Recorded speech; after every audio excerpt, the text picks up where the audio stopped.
Uma das categorias do prêmio da ANCHAM, da Câmara Americana de Comércio, são as práticas que são aplicadas de sustentabilidade a produtos ou serviços.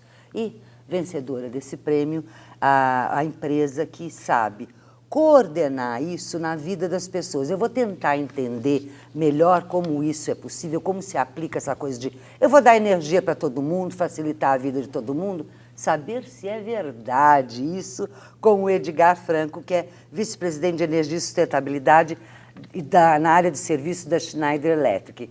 Conta para mim, como é que eu faço? Como é que vocês fizeram e por que você ganhou o prêmio? Como é que vocês deram acesso para todo mundo? Que história é essa? Não, funciona assim. A gente já tem um programa já faz um bom tempo.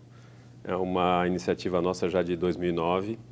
A gente vem desenvolvendo isso em vários países do mundo, então é uma coisa que a gente aprendeu com experiências de outros países.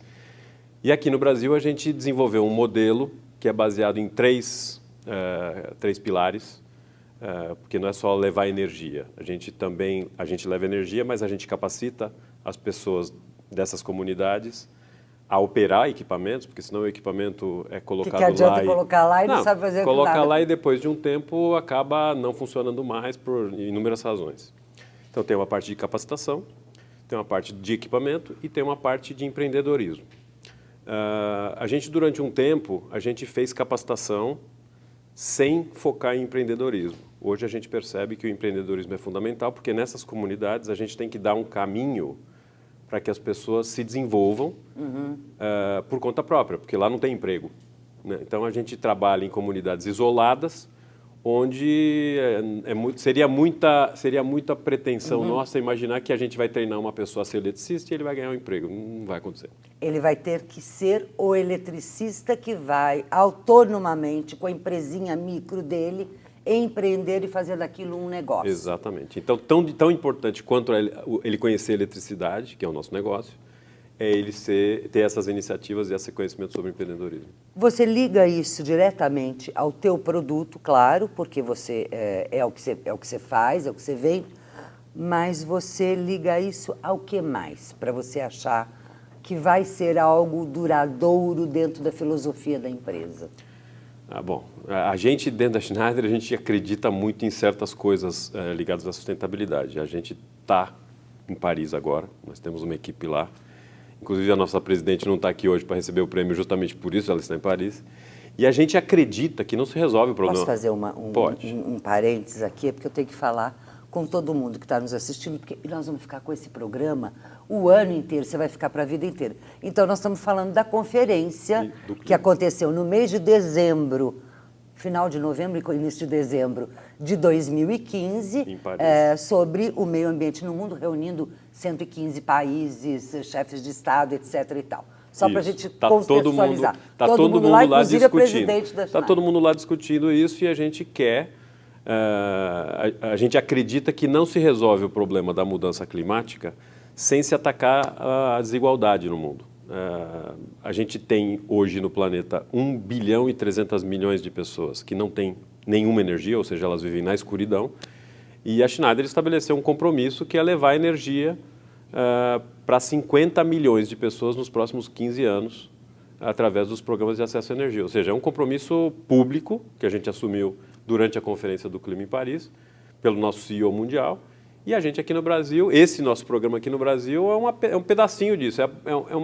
Se eu estou falando de 50 milhões no mundo, eu estou falando em quanto Compromisso Brasil? O teu, sobre o teu ombrinho, o CEO mundial pôs quanto? Ainda não foi cascateado para os países, isso foi anunciado na véspera da conferência.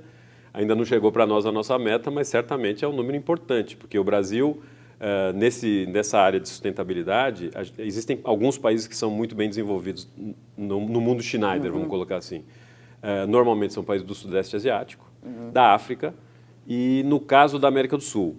Na América do Sul, a gente é o maior país, obviamente, e dentre os países do Sudeste Asiático e da África, a Schneider do Brasil é um dos mais bem estruturados em termos de equipe, de recursos, etc. Então, para a gente vai sobrar uma fatia bem importante. Ótimo, porque significa que sobrará para nós uma responsabilidade grande de vocês de nos iluminar. É isso. Exatamente. E quando a gente está falando disso, a gente está falando de fato num projeto que Tem alguém que põe a mão na massa, que vai olhar e que vai... Você tem um monte de responsabilidade, você não vai poder... Tem alguém que vai cuidar disso para valer aqui? Sim. Quem vai cuidar disso para valer aqui é o Paulo Henrique, que veio aqui e está me acompanhando. Ele conhece todos os detalhes porque ele é o líder do projeto, da iniciativa.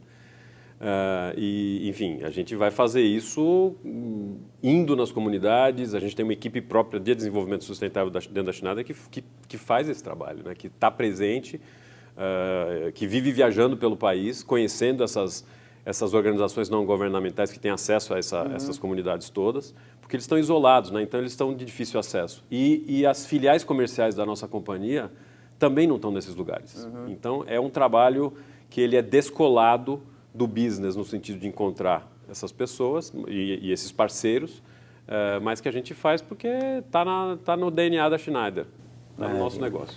Continuando na nossa missão de iluminar todo o Brasil, a gente está agora com o Paulo Henrique de Souza, gerente de negócios da Schneider Electric. Eu não sei se foi prestígio ou pressão, que você viu que o teu vice-presidente fez, Você né? viu, né? Ele é responsável, que pumba, tá aqui. Toma. Ou seja, é uma obrigação atender ao provavelmente apelo ou ordem, tanto faz, de que você terá que fazer esses projetos vingarem, terem sucesso. E eu quero que cresçam até. Você acredita nisso? Como é que você vê esse desenvolvimento? Eu diria que o principal motivo da gente ter, digamos assim, uma certeza que isso vai dar certo é o quanto a gente acredita no projeto como um todo. A gente trabalha numa empresa de negócios que tem todas as suas missões de lucro, metas de venda, etc. E esse lado de sustentabilidade, levar melhoria para a vida de pessoas que não têm acesso à energia.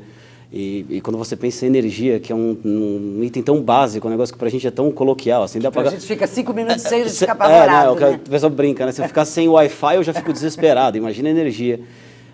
E nós já tivemos experiências em algumas comunidades, né? A gente já fez algumas comunidades, principalmente Norte e Nordeste. A reação das pessoas nessas comunidades é um negócio que paga qualquer preço, assim. Me dá alguns exemplos. Quando vocês falam comunidade, eu fico pensando, os pescadores lá perto da Amazônia, a população ribeirinha de alguma cidade, não é? É isso mesmo? Eu estou falando de quantos habitantes? É isso mesmo. Isso é uma coisa muito bacana. A gente tem duas experiências que a gente se emociona de contar. Até para o prêmio a gente mostrou uma delas. Uma comunidade indígena no norte do Amapá. No norte do Pará, desculpa, perto da divisa com o Amapá. E a gente esteve lá e a gente, de novo, levou a energia, levou o sistema de iluminação solar, sistemas solares que a gente tem, sempre baseado na energia solar. E quando a gente mostrou... É importante, hein? Estamos falando de energia solar. Hídrica é outro problema no Brasil que a gente não quer falar. Isso, é outra conversa. A gente está falando de energia limpa e energia solar, basicamente. Quando a gente mostrou uma lâmpada acesa, uma lâmpada que não tinha nenhum fio, porque ela vem com uma plaquinha solar, que quando você quer usar ela, você não precisa da plaquinha. Uma senhora, tem uma foto que a gente choca de ver, a senhora, quando ela acendeu a lâmpada, ela fez uma cara de surpresa, era mágica, né? Mas como assim o sol está nessa lâmpada? Porque ela nunca tinha visto aquilo na vida. É uma lâmpada LED que brilha com uma cor diferente, né? Ela conhecia a vela, lampião. Quando você vê as pessoas, as crianças vão ver o que é isso e começa a mexer. E aí os próprios índios foram fazer as instalações de uns sistemas que são mais comunitários, porque a gente prioriza colocar em creche, em escola, unidade de produção comunitária. Então, se eles têm uma unidade de produção, a gente leva energia para eles. Para produzir. Produção de açaí, de essência para perfume, que é os grandes fornecedores dessas essências de perfume estão lá no Norte e Nordeste. E você vê que a produção deles aumenta, a economia de uma comunidade de 20, 30 casas, uma creche, uma escola, uma igreja, ela começa a aumentar de tamanho e você vê que as pessoas começam a se desenvolver. E aí você começa a ver umas coisas fantásticas, que é a gente leva energia solar e aí ele passa a ter energia para colocar numa geladeira. E aí ele coloca uma geladeira na casa dele e as crianças passam a não ter mais doença causada por comer alimento ruim. Deteriorado. Então, assim, esse tipo de coisa pra gente é o que dá maior orgulho pra gente, que fala, vai dar certo esse negócio, a gente tem que replicar isso. E foi o que o Edgar citou agora há pouco. A gente montou uma equipe específica para fazer esse projeto andar para frente. Nos 3 pilares. Na eletrificação, levar energia para todo mundo, capacitação e o empreendedorismo. Os 3 pilares trabalhando em conjunto, para a gente, é o grande segredo para esse projeto ir para frente no longo prazo.